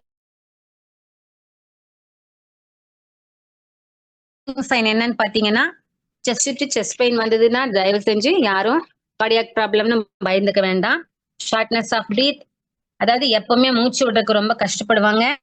காஃபிங் ஆர் வீசிங், தேவையில்லாம வீசிங் வந்துடும் அவங்களுக்கு. இருமல் கண்ட்ரோலுக்கு அடங்காம வந்துட்டு இருக்கும். கால்ல, பாதத்துல, ஆங்கிள் எல்லாம் வந்து தேவையில்லாம வீக்கம் வரும். எக்ஸ்ட்ரிமிட்டிஸ், அதாவது கை கால் வந்து அப்படி மரன்னு மரத்து போயிடும், ஏன்னா அங்க பிளட் சப்ளை கம்மி ஆயிட்டு. ஃபட்டீக், எதையோ இழந்தது மனநிலைமையிலேயே இருந்துட்டு இருப்பாங்க அவங்க. பயம் கலர்ந்த உணர்வுலயே இருந்துட்டு இருப்பாங்க. Fast and uneven heartbeat, palpitations இருக்கும், படப்படப்ப அதிகமா இருந்துட்டு இருக்கும். அதுக்கு ட்ரீட்மெண்ட் என்ன அப்படின்னு பாத்தீங்கன்னா, ஃபர்ஸ்ட் இதே வந்து லைஃப் ஸ்டைல் சேஞ்சஸ் தான். Life style changes such as eating a diet low in salt and saturated fat, getting more exercise and not smoking. ஸ்மோக்கர்ஸா இருந்ததுன்னா ஸ்டாப் பண்ணணும். பேசிவ் ஸ்மோக்கர்ஸா இருந்ததுன்னா ஸ்மோக் பண்ற ஃப்ரெண்ட்ஸை வந்து அவாய்ட் பண்ணிடணும். அதுக்கப்புறமா மெடிசன் இருக்கு, ஹார்ட் ப்ரொசீஜர் இன்னைக்கு நிறைய இருக்கு, ஹார்ட் சர்ஜரி இருக்கு. தேவைப்பட்டால் ஒழிய அதுல எல்லாம் போய் செய்ய வேண்டாம். முடிஞ்ச அளவுக்கு டயட்லயே கரெக்ட் பண்றதுக்கு பாத்துக்கணும். அடுத்தது பாத்தீங்கன்னா, எல்லா வீட்லயும் உட்கார்ந்துட்டு இருக்கக்கூடிய ஒரு விஷயம், that is diabetes mellitus. So எல்லாருக்குமே தெரியும், அது வந்து இன்சுலின் இம்பேலன்ஸ்னால வரக்கூடியது. So diabetes is one of the 4 major types of non communicable disease. இது வந்து ரொம்ப அதிக அளவில் இருந்துட்டு இருக்குங்க. Cardiovascular disease, diabetes, cancer and chronic respiratory disease இது வந்து ரொம்ப கிளாஸிஃபை பண்ணியிருக்காங்க. இது வந்து நான் கம்யூனிகபிள் டிசீஸ்ல பிரச்சனையை உருவாக்கக்கூடியது அப்படின்ட்டு. இந்த டயபெட்டிஸ் பாத்தீங்கன்னா it is a crony condition. Crony அப்படின்னா என்ன? ரொம்ப நாள், நீண்ட நாளா இருந்துட்டே இருக்கும், கூடவே வந்துட்டு இருக்கும். ஒரு நாள் 2 நாள்ல ட்ரெயின்ல வர ஃப்ரெண்ட் மாதிரி விட்டு இறங்கிறாது, அது கூடவே ஒட்டிட்டு இருக்கும். பாரசைட் மாதிரி கூடவே இருக்கும். That occurs when the body either does not produce enough insulin, அதாவது இன்சுலின் தேவையான அளவு உடம்புனால செக்ரீட் பண்ண முடியலனாலும், or cannot effectively use the insulin it does produce. சிலருக்கு பாத்தீங்கன்னா இன்சுலின் வந்து கரெக்டா ப்ரொடியூஸ் ஆகும், ஆனா அவங்க பாடினால அதை யூஸ் பண்ண முடியாது. அந்த மாதிரியான ஒரு பிசியலாஜிக்கல் இன்ஆக்டிவ்னஸ் இருக்கும். ஸோ இது எல்லாமே வந்து டயபெட்டிஸ்ல கொண்டு போய் முடிச்சிருது. So why is diabetes classified? ஏன் நான் இன்ஃபெக்ஷியஸ் டிசீசஸ்ல கொண்டு வரோம் அப்படின்னா, ஒருத்தர்கிட்ட இருந்து அது ஒருத்தர் போகாது. To some misconception, diabetes is not a communicable disease or an infectious disease. Diabetes ஒருத்தர்கிட்ட தொட்டனால நம்மளுக்கு வந்துடாது, அவங்க சாப்பிட்ட பொருளை சாப்பிட்டனால வந்துடாது. ஏன்னா இது வந்து பேத்தோஜன்ஸ், கிருமிகளினால் பரவுற வியாதி, ஏற்படுத்தப்பட்ட வியாதி கிடையாது. It is categorized as a non-communicable disease, which means it cannot be transmitted from one person to another through direct contact, air, water or even vectors like mosquitoes. அவங்கள கொசு கடிச்சிட்டு நம்மளை கடிச்சதுன்னா நம்மளுக்கு வந்துரும் அப்படிங்கிறதும் கிடையாது. ஒருத்தர்கிட்ட இருந்து ஒருத்தருக்கு பரவாது. இது அக்யூட்டா குரோனிக்கா அப்படின்னு பாத்தீங்கன்னா, அக்யூட் அப்படின்னு இப்ப காய்ச்சல் வரும் நம்மளுக்கு, அக்யூட் காய்ச்சல் வந்து ஒரு 4 நாள்ல சரியாயிடும். குரோனிக் அப்படின்னா வருஷம் பூரா இருந்துட்டே இருக்கும், வருஷ கணக்குல நம்ம கூட இருந்துட்டே இருக்கும். சோ அப்படி பார்க்கும்போது டயபெட்டிஸ் வந்து crony. Diabetic affects people of all ages. Most forms of diabetes are chronic. Lifelong இருந்துட்டு இருக்கும் நிறைய. Lifelong மருந்து சாப்பிட்டுட்டே இருப்பாங்க. And all forms are manageable with medications. அதுதான் இங்க. So எந்த type of diabetes இருந்தாலும் it is manageable with medication and or lifestyle changes. இதுதான் முக்கியம். லைஃப் ஸ்டைல சேஞ்ச் பண்ணிட்டோம் அப்படின்னாலே நிறைய வியாதிகள் நம்மளை விட்டு ஓடிரும். Glucose mainly comes from carbohydrates in the food and drinks. It's your body's go-to source of energy. இதை வந்து நம்ம லிமிட் பண்ணிக்கணும், தேவையில்லாம எடுக்கக்கூடிய பொருளை. டயட் என்னன்னு பாத்தீங்கன்னா, eating the right foods for diabetes means eating a variety of healthy foods from all the food groups. ஏன்னா நம்ம வந்து அடுத்த கிளாஸ்ல இருந்து அதுதான் படிப்போம். ஃபுட் குரூப்ஸ், ஃபுட் ப்ரிப்பரேஷன் எல்லாமே எல்லா டைப் ஆஃப் ஃபுட் குரூப்ல இருந்து வந்து நம்மளுக்கு டயட்ல அதை சேர்த்துக்கணும். ஐயோ இது எனக்கு ஆகாது, அது எனக்கு பிடிக்காது அப்படின்னு இல்லாம மிக்சடா சாப்பிட்டுட்டு இருக்கும்போது பிரச்சனை இருக்காது. Fruits and vegetables, whole grain such as whole wheat, brown rice, barley, quinoa and oats இது எல்லாத்தையுமே எடுத்துக்கணும். Proteins such as lean meats, chicken, turkey, fish, eggs, nuts, beans, lentils and tofu இதுல உங்களுக்கு எது பிடிக்குதோ காம்பினேஷனா நீங்க எடுத்துக்கலாம். உங்களே சந்திக்க வரக்கூடிய கன்சல்டிங்காக உங்ககிட்ட வரக்கூடிய பேஷண்ட்ஸ்க்குமே வந்து இதையெல்லாம் பேஸ் பண்ணி தான் நீங்க அட்வைஸ் கொடுக்கணும். What is the relationship between nutrition and diabetic mellitus? என்ன நம்ம ஃபுட்டுக்கும் டயபெட்டிஸ்க்கும் வந்து என்ன தொடர்பு? Carbohydrates directly affect the blood sugar level, whereas proteins and fat have little impact. So அப்ப என்ன தெரியுது? கார்போஹைட்ரேட்டை கம்மி பண்ணணும். Eating a consistent amount of carbohydrates at each meal can help to control the blood sugar level, especially if you take certain oral diabetes medications or long-acting insulin. நம்ம மருந்தே எடுத்தாலும் இன்ஜெக்ஷனே எடுத்துட்டாலும் நம்ம food கட்டாயமா கண்ட்ரோல்ல இருக்கணும். அப்ப நீங்க கண்ட்ரோல்லையே இருந்துட்டு இருக்கும்போது ஒரு நாள் இல்லைனாலும் ஒரு நாள் அந்த வியாதி குணமாகிறதுக்கு சான்சஸ் அதிகம். ஸோ நியூட்ரிஷனல் கேர் டயபெட்டிஸ்க்கு எப்படி எடுத்துக்கலாம் அப்படின்னா, food plans should emphasize the consumption of non-starchy vegetables. அதாவது ஸ்டார்ச் கம்மியா இருக்கிற மாதிரியான ஃபுட் எடுத்துக்கணும். மினிமல் ஆடட் சுகர், அதாவது காஃபி டீக்கு மட்டும் சுகர் போட்டு குடிச்சுக்கலாம். நிறைய சுகரே இருக்கக்கூடிய பிவரேஜஸ் குடிக்க கூடாது. ஃப்ரூட்ஸ் சாப்பிடலாம். ஹோல் கிரெயின்ஸ் எடுத்துக்கணும். அண்ட் டயட்ரி ப்ராடக்ட்ஸ் வந்து கம்மியா எடுத்துக்கணும். Using non nutritive sweeteners as substitutes for added sugar. இது பாருங்களேன், sucrose, high fructose corn syrup, fructose glucose இது எல்லாத்தையும் நம்ம கம்மி பண்ணணும்.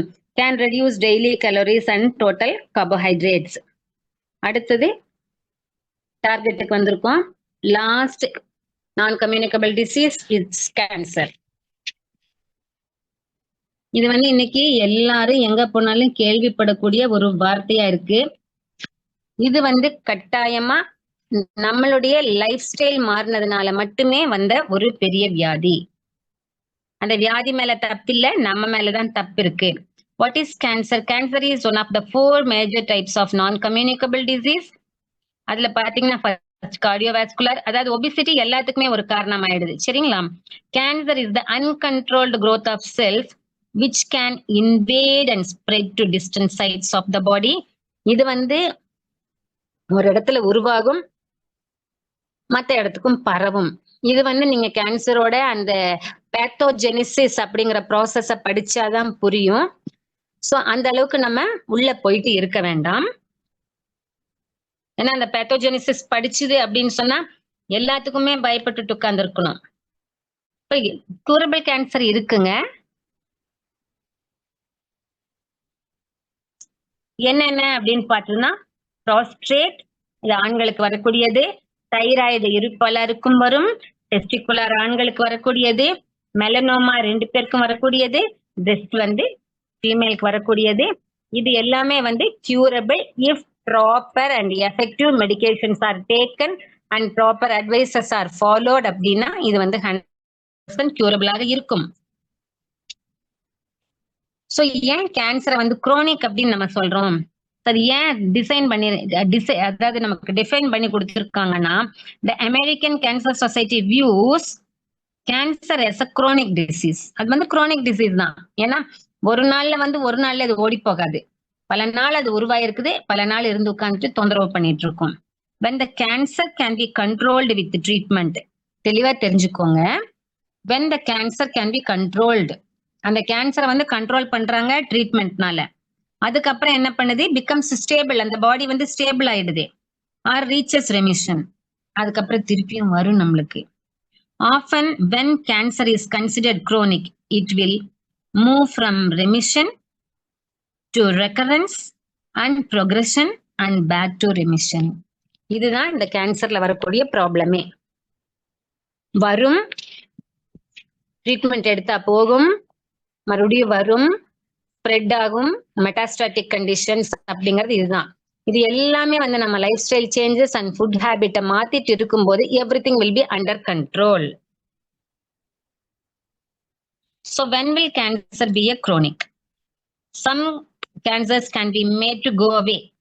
சில கேன்சரை வந்து துரத்தி விட்டுறலாம், but come back, they will be back again and are treated successfully again.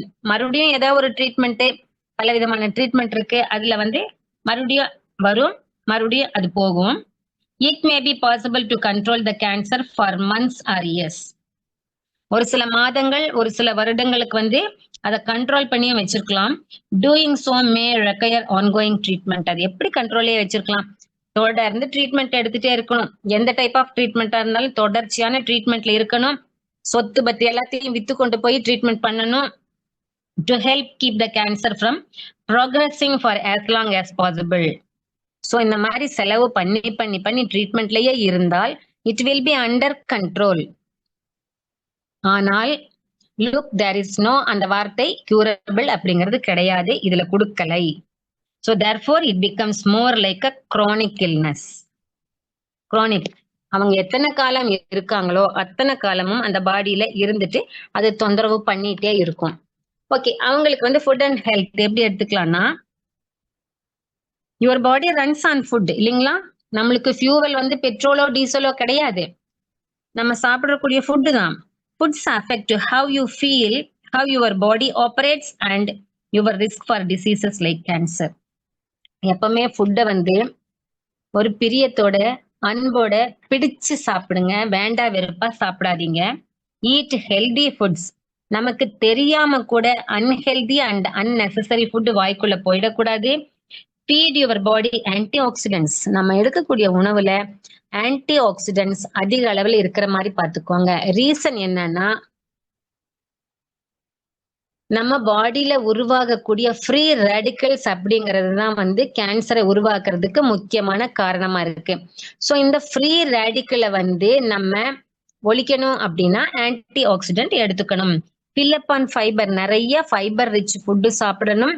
ஃபுல்லா ஸ்டார்ச்சியாவே எடுத்துக்க கூடாது, நிறைய ஃபைபரான பொருளுமே எடுத்துக்கணும். Include lean proteins, excuse me,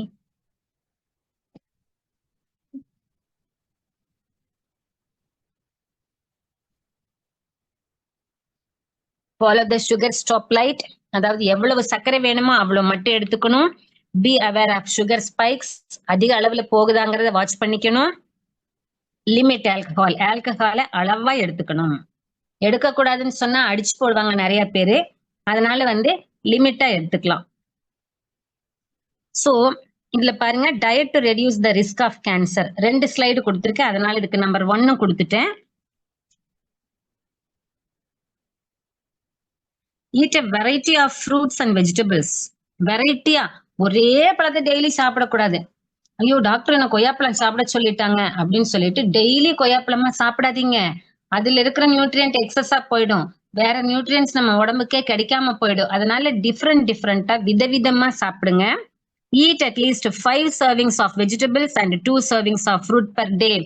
ஒரு நாளைக்கு 5 serving வெஜிடபிள்ஸ் எடுத்துக்கணும், 2 சர்விங் ஃப்ரூட்ஸ் எடுத்துக்கணும். இது சர்விங் அப்படிங்கிறதுனா ஒரு serving is equal to the size of an adult handful. ஒரு கை நிறைய எடுக்கிறது தான் ஒரு சர்விங். இது குழந்தை கை இல்லைங்க, பெரியவங்க கை. Limit red and processed meat. தயவு செஞ்சு ப்ராசஸ் பண்ண மீட் எடுக்காதீங்க. டின்னுல வரக்கூடிய மீட் எடுக்காதீங்க. பொரிச்ச ஃபுட், பொரிச்ச what is that, chicken or என்ன இருந்தாலும் நான்வெஜ், அந்த பொரிச்ச ஐட்டங்களை தயவு செஞ்சு எடுத்துக்காதீங்க. ப்ராசஸ் பண்ணி விதவிதமா இன்னைக்கு கிடைக்குது, சாஸ் மாதிரி கூட கிடைக்குது, அது எல்லாத்தையுமே எடுத்துறாதீங்க. Choose healthy fats like PUFA and MUFA over bad fats like saturated and trans fat. நீங்க சில சிப்ஸ் எல்லாம் வாங்குனீங்கன்னு வைங்களேன், லோக்கல் சிப்ஸ் நான் சொல்லல, சில சிப்ஸ் குழந்தைங்க அதுதான் வேணும்னு அடம்பிடிப்பாங்க. ரொம்ப டேஸ்டா இருக்கும், நம்ம சாப்பிட்டாலே அவ்வளவு டேஸ்டா இருக்கும். நமக்கு ஒரு பேக்கெட் வாங்கலாம், 5 சிப்ஸ் தான் இருக்கு உள்ள, அதை சாப்பிட்டு முடிச்சு இன்னும் வாங்கி சாப்பிடணும்னு தோணும். ரீசன் என்னன்னா அவ்வளவு டேஸ்ட் வர்றதுக்கு காரணம் டிரான்ஸ்ஃபேட். ஸோ அந்த டிரான்ஸ்ஃபேட் தயவு செஞ்சு எந்த பொருள் வாங்கினாலும் லேபிளிங்க படிங்க, வாட் ஆர் த இன்கிரீடியன்ட்ஸ்னு படிங்க, எல்லாத்தையும் படிச்சுட்டு அதுக்கப்புறமா வாங்குங்க. அதுக்கப்புறமா குழந்தைகளுக்கு வாங்கி கொடுங்க. ஏன்னால் குழந்தைகளுக்கு ஏதாவது பிரச்சனை வந்தால் சஃபர் ஆக போறது த ஹோல் ஃபேமிலி, அந்த குழந்தை மட்டும் கிடையாது. அதனால குழந்தைங்களுக்கு கொடுக்கக்கூடிய ஃபுட்டுல ரொம்ப ரொம்ப கான்ஷியஸா இருங்க. அதுல அன்நீடட், அன்வான்ட், அன்னெசரி ஃபுட் இன்கிரீடியன்ட் இருக்குன்னு தெரிஞ்சதுன்னா at any cost try to avoid that one. Eat whole grains, முதலே சொன்ன மாதிரி முழு தானியங்களா இருக்கிறத சாப்பிடணும். அடுத்த ஸ்லைடு பாத்தீங்கன்னா ஈட் பிளான்ட் பேஸ்டு புரோட்டீன். முடிஞ்ச அளவுக்கு தாவரங்கள்ல ஆரிஜினா வச்சுட்டு வரக்கூடிய அந்த புரோட்டீன்ஸை சாப்பிடுங்க. வெஜிடேரியன் பேஸ்ல சாப்பிடுங்க. ஈட் க்ரூசிஃபரஸ் வெஜிடபிள்ஸ், அதாவது லைக் இந்த க்ரூசிஃபெரே ஃபேமிலி இருக்கு பாத்தீங்களா, அந்த ஃபேமிலியில வரக்கூடிய ஆல் வெஜிடபிள்ஸ்ல அண்ட் லீஃப்ல எல்லாம் பாத்தீங்கன்னா சல்ஃபர் கண்டென்ட் அதிகமா இருக்கும். அப்ப நம்ம பாடிக்கு அந்த கேன்சரை ரெசிஸ்ட் பண்ணக்கூடிய ஒரு கெப்பாசிட்டி பில்டப் ஆகும். அது வந்தவங்களுக்குமே நீங்க அதை கொடுக்கும்போது அவங்களுக்கு ஒரு வித்ஸ்டாண்டிங் கெப்பாசிட்டி இன்க்ரீஸ் ஆகும். என்னென்னலாம் நீங்க க்ரூசிஃபெரே அப்படிங்கிற ஃபேமிலிய அந்த வார்த்தையை நெட்டில் அடிச்சீங்கன்னா உங்களுக்கு வரும் விக்கிபீடியால. தயவு செஞ்சு அதை நீங்க ஃபாலோ பண்ணுங்க. ஸோ என்னென்னலாம் அப்படின்னா, எனக்கு ஹாஸ்பிட்டல் இருந்து கால் வந்துட்டே இருக்கு கண்டினியூஸா, கொஞ்சம் வெயிட் பண்ணுங்கப்பா, உங்களுக்கு முடிச்சிடுறேன், கம்ப்ளீட் பண்ணிடுறது. Like broccoli, Brussels sprouts, cauliflower and cabbage contain isothiocyanate அப்படிங்கிற பைட்டோ ஆல்கலாய்டு அதுல இருக்கு. அது என்ன பண்ணுதுன்னா which help cells clear out toxins and repair themselves. அந்த செல்லுல இருக்கக்கூடிய டாக்ஸினை வெளியில ஏத்தி தனக்குள்ள பிரச்சனைய அந்த செல்லே கரெக்ட் பண்ணிக்கக்கூடிய தன்மையை உருவாக்கி கொடுக்குது. ட்ரிங்க் ஆல்கஹால் இன் மாடரேஷன். அந்த மாடரேஷன் அப்படிங்கறத கட் பண்ணிட்டு நில் அப்படின்னு மாத்திக்கோங்க, ஆல்கஹாலே வேண்டாம் நமக்கு. Store food properly. இதுதான் நம்ம பண்ணக்கூடிய மிஸ்டேக்ஸ். எல்லாத்தையும் கொண்டு போய் ஃப்ரிட்ஜில் டம்ப் பண்ணிடுறோம். அப்பப்ப அதை எடுத்து சூடு பண்ணி சாப்பிட்டுட்டு இருக்கோம். That is not a good habit. Store ஆயில எண்ணெய் எப்பவுமே வெயில் படுற மாதிரியான இடத்துல வைக்க கூடாது. பிளாஸ்டிக் பாட்டிலையும் வைக்காதீங்க. Store oils in a cool dark place in airtight containers. Avoid food that looks or smells mouldy. கொஞ்சமா வாசனை மாறினாலுமே அந்த ஃபுட்டை எடுத்துக்காதீங்க. ஏன்னா கெட்டு போன பொருளை நம்ம சாப்பிட்டோம்னா that will end up with pancreatic cancer. அதனால முடிஞ்ச அளவுக்கு அங்கலாப்பு படாம, அது கெட்டு போயிடுச்சு, கெட்டு போக ஆரம்பிச்சிருச்சு, இல்ல ஃபங்கஸ் வந்துருச்சு. சிலர் பாத்தீங்கன்னா அந்த ஃபங்கஸ் வந்த இடத்த மட்டும் எடுத்து வீசிட்டு சாப்பிட்டுருவாங்க. அந்த மாதிரி இருக்காதீங்க.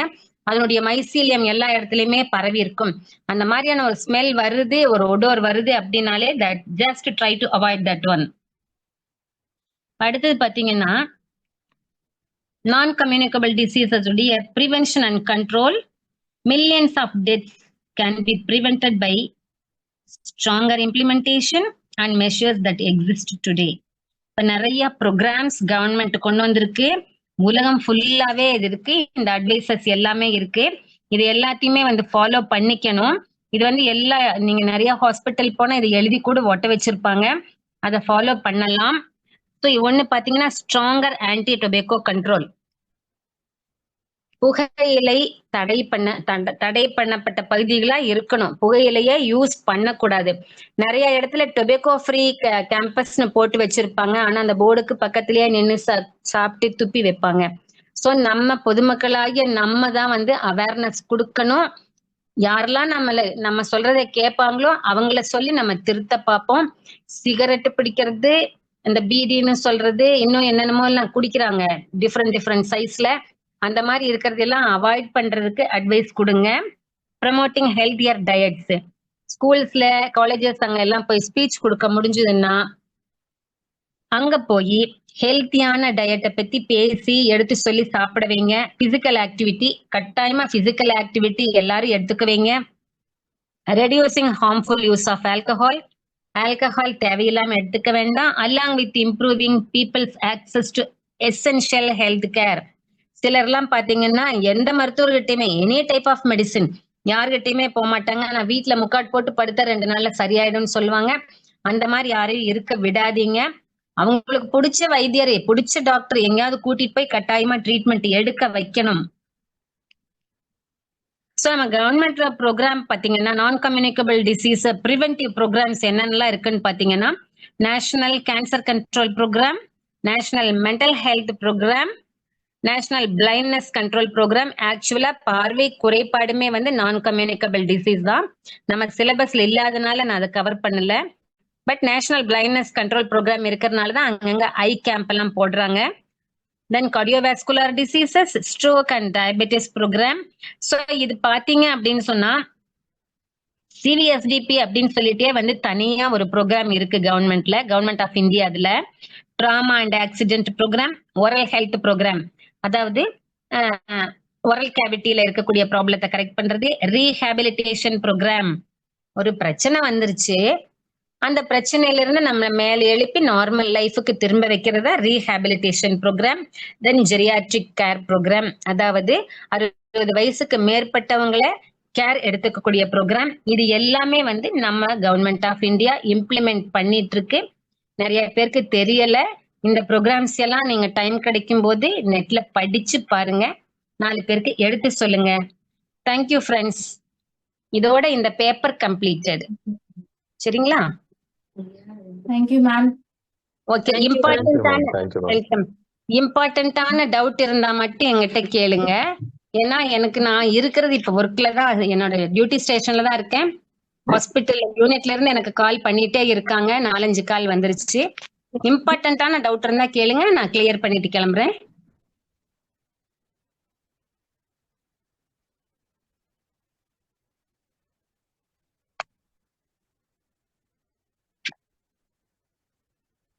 ஓகே, நீங்க யாருக்காவது சந்தேகம் இருந்தா நீங்க குரூப்ல ஷேர் பண்ணுங்க. டைம் கிடைக்கும்போது ஆன்சர் பண்ணுங்க sir. Okay sir, shall I leave sir? Okay ma'am. Okay ma'am. Okay, thank you dear friends. See you, best wishes. Thank you sir. Good night. Thank you ma'am. Thank you ma'am. Welcome. Thank you ma'am.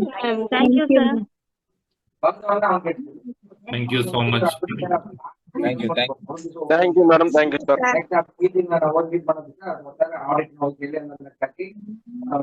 Record அனுப்புறேன் உங்களுக்கு. நீங்க Prabhakar sir யாராச்சும் ஒவ்வொரு topic வந்து நீங்க கிளியரா அந்த video கேட்டு எல்லாருமே அந்த லேர்னிங் வாங்க.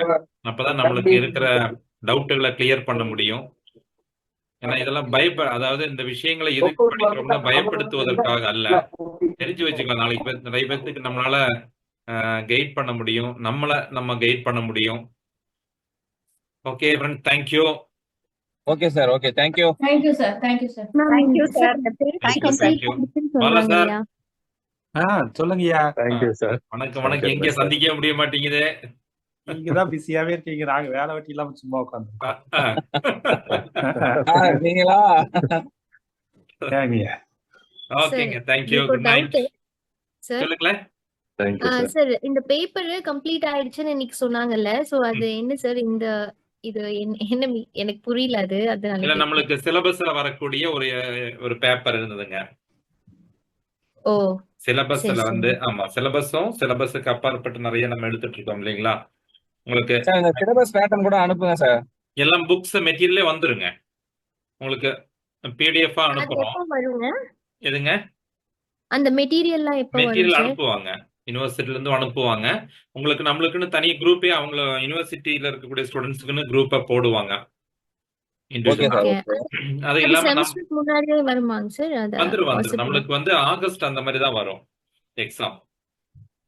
ஆகஸ்ட்ல. ஏன்னா இப்போ நம்ம கிளாஸஸ் அட்டெண்ட் பண்ணும்போதே நம்மளுக்கு அந்த நோட்ஸ் கையில இருந்துச்சுன்னா நம்ம இன்னும் கொஞ்சம் பெட்டரா இல்ல நோட்ஸ் நம்ம நீங்க அதாவது மேடம் நம்ம வந்து